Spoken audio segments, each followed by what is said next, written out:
And a great welcome from the stands here at the MCG for the two teams. 170 times they've met in league competition in England.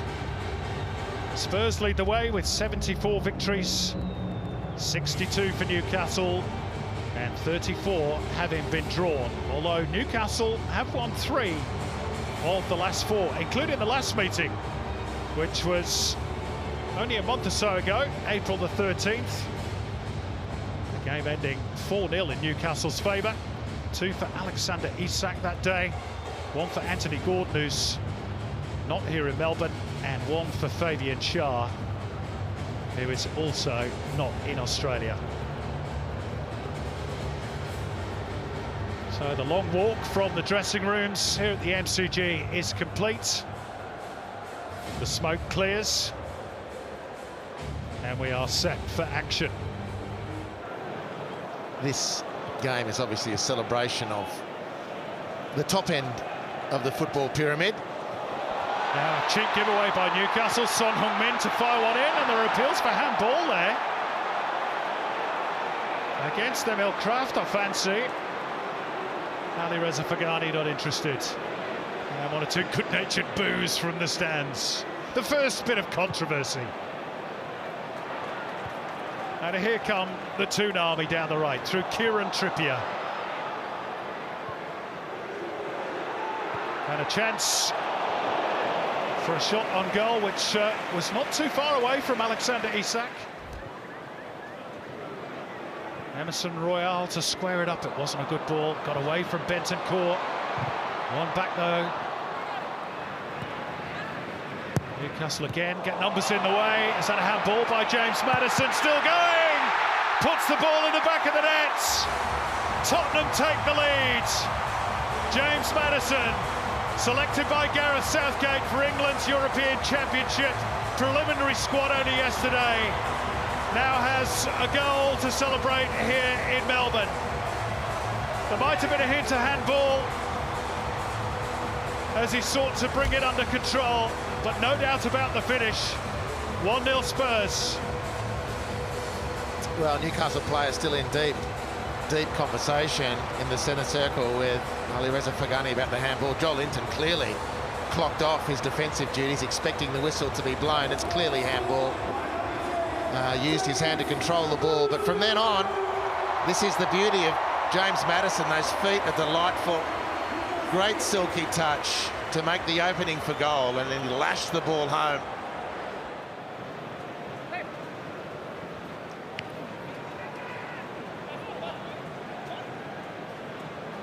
Newcastle anxious to get on with things quickly. Here's Guimaraes.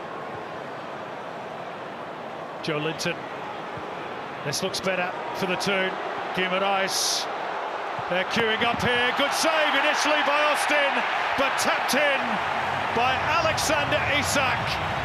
It's virtually their first real attack of purpose on the Spurs goal, and they've found an equaliser through their top scorer, the Swede, Alexander Isak, just before the break.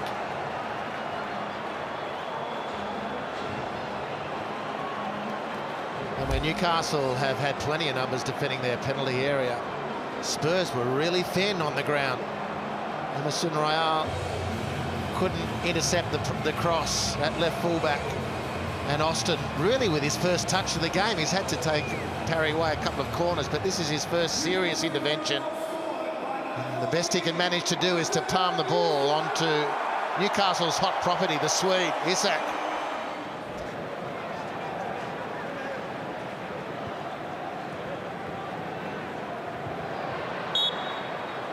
Brennan Johnson bowled over.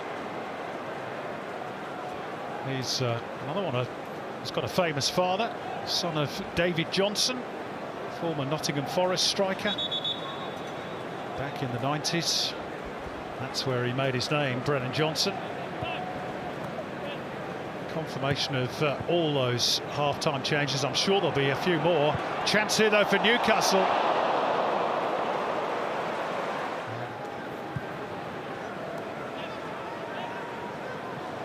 Anderson once more. Got away from Emerson Royale, but not drag us in.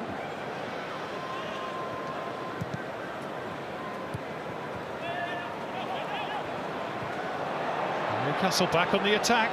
Could be a chance here. On target, but no real problems for Brandon Austin.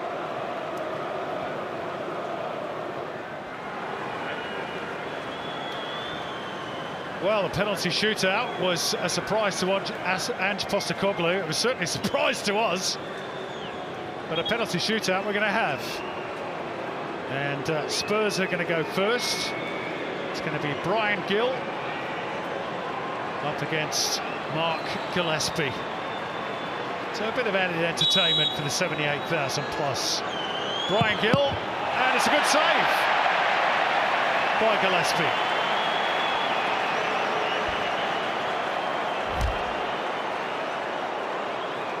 That's a very good save. And Brian Gill is very active since coming off the bench. So stepping up first for Newcastle is Joe White,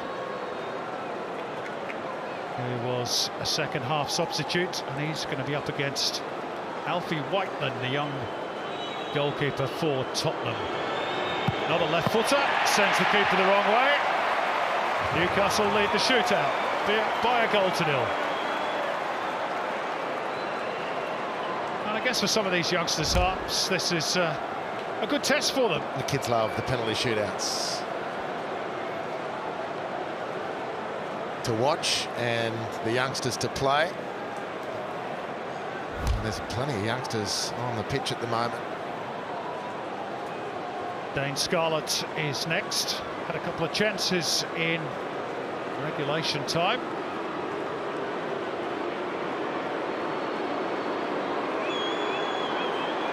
Gillespie pulled off a good save from Brian Gill. Can he repeat the trick? Not this time. Too much power. And it's all square.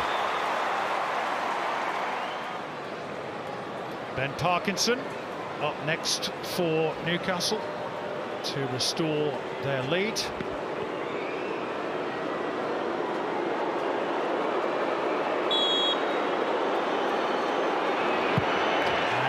Sends Alfie Whiteman the wrong way.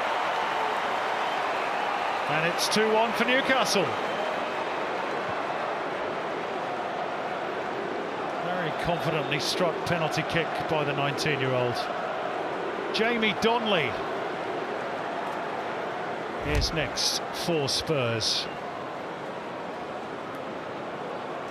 Well, if he is going to be the new Harry Kane, he's going to have to score penalties. So let's see if he can convert and bring Spurs back level.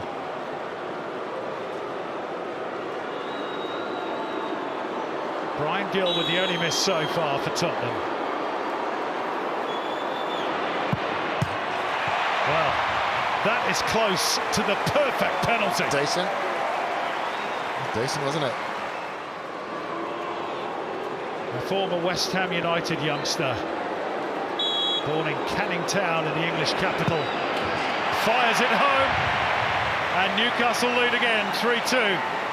And that penalty from Brian Gill aside, they've been good spot kicks.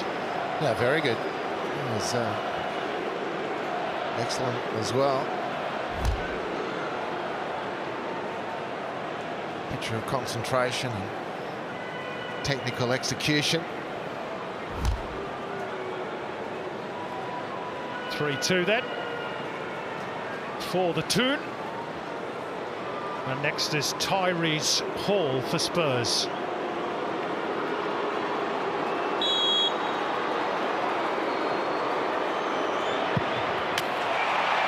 Calm as you like. Here's a big moment, because up next for Newcastle is a certain Garant Qual.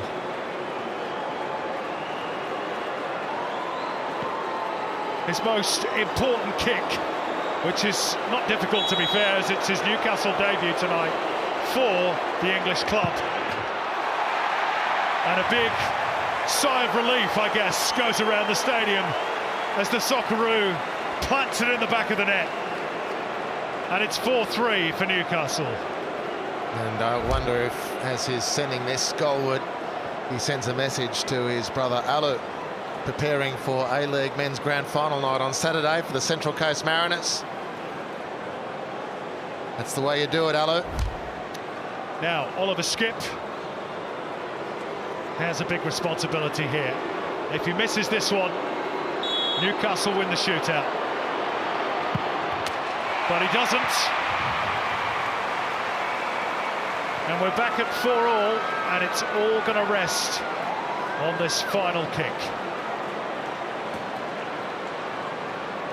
Ends the night wearing the skipper's armband, and he played the skipper's role when the pressure was on.